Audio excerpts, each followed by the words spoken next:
No Israeli officials will be present at the peace summit. Israel will not be represented at the peace summit, scheduled for Monday in Sharm el-Sheikh, Egypt, to formalize the ceasefire between Israel and the Islamist group Hamas. An official Israeli source said today, "No Israeli officials will participate," declared Shosh Bedrosian, spokesperson for Israeli Prime Minister Benjamin Netanyahu, to Agence France-Presse, AFP.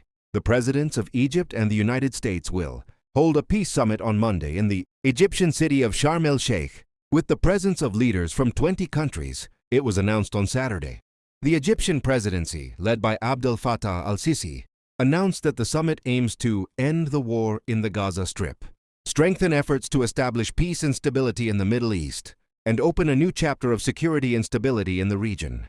The announcement of this summit, in which Hamas will also not participate, came on the second day of a ceasefire between Israel and the radical Palestinian movement Hamas. The agreement, which constitutes the first phase of Donald Trump's peace plan for Gaza, includes a truce that has been in effect since Friday, as well as the release of all Israeli hostages held by Hamas, 48, of which only 20 are believed to be alive, in exchange for Israel releasing 150 Palestinians and allowing more humanitarian aid into the enclave.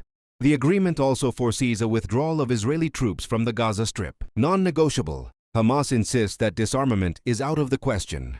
It is one of the main points of contention and resistance from Hamas regarding Donald Trump's proposed peace plan for Gaza. Handing over weapons is out of the question, and this decision is non-negotiable.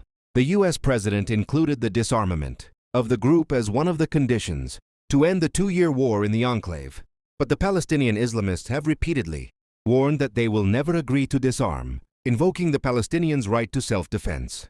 This Saturday, speaking anonymously, a senior Hamas official reiterated to AFP that the proposal to hand over weapons is out of the question and non-negotiable. The Hamas stance has already prompted a response from Israel. Effie Defrin, spokesperson for the Israel Defense Forces, assured on Friday that the Israeli army, which is currently withdrawing in accordance with the agreement, is well prepared to return to combat against Hamas if the militant group maintains control of Gaza after the war ends. If Hamas were to disarm unilaterally, the Palestinian Islamist group could become vulnerable not only to Israeli attacks but also to potential reprisals from other factions in the enclave, which it has so far managed to dominate by force. On October 3rd in Khan Yunis, Hamas fighters clashed with the Al-Mujahideen clan, one of the largest families in southern Gaza. The militants' assault was repelled with the help of Israeli troops.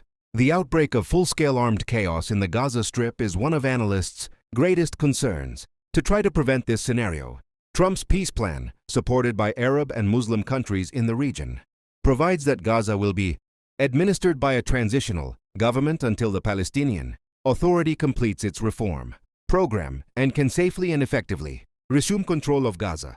As part of Trump's plan, an initial deployment of 200 U.S. soldiers is scheduled to arrive in Israel to help monitor the ceasefire in Gaza.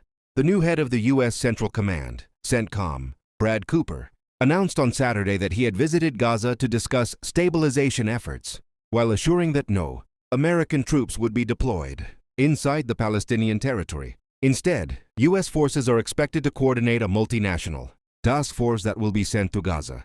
Hamas Islamic Jihad and the Popular Front for the Liberation of Palestine jointly rejected, in a statement released on Friday, any foreign guardianship over Gaza, stressing that its governance is a purely internal Palestinian matter. They also expressed their willingness to accept Arab and international participation in the enclave's reconstruction. The ceasefire agreement between Israel and Hamas came into effect on Friday. Since then, more than 500,000 people have returned to the northern part of the enclave in search of their homes. Gaza's civil defense reported on Saturday. Trump guarantees that living hostages will be released by Hamas on Monday. Donald Trump has guaranteed that the 20 surviving Israeli hostages held by Hamas will be released on Monday. The U.S. president will also attend next week's summit in Egypt, where the peace agreement will be signed. With the ceasefire in place, thousands of Palestinians continue to return to northern Gaza. For this Saturday, another demonstration is scheduled, calling for the release of the hostages held by Hamas, which is expected to be the last one before the 20 surviving hostages are freed on Monday. In Israel, blame is directed not only at Hamas for the 2 years of war, but also at the Israeli government. It is believed that Benjamin Netanyahu may not remain in power for more than a few weeks. and that a new government will be radically different. Stay informed and join the conversation. Subscribe and share your thoughts in the comments below. Your voice matters.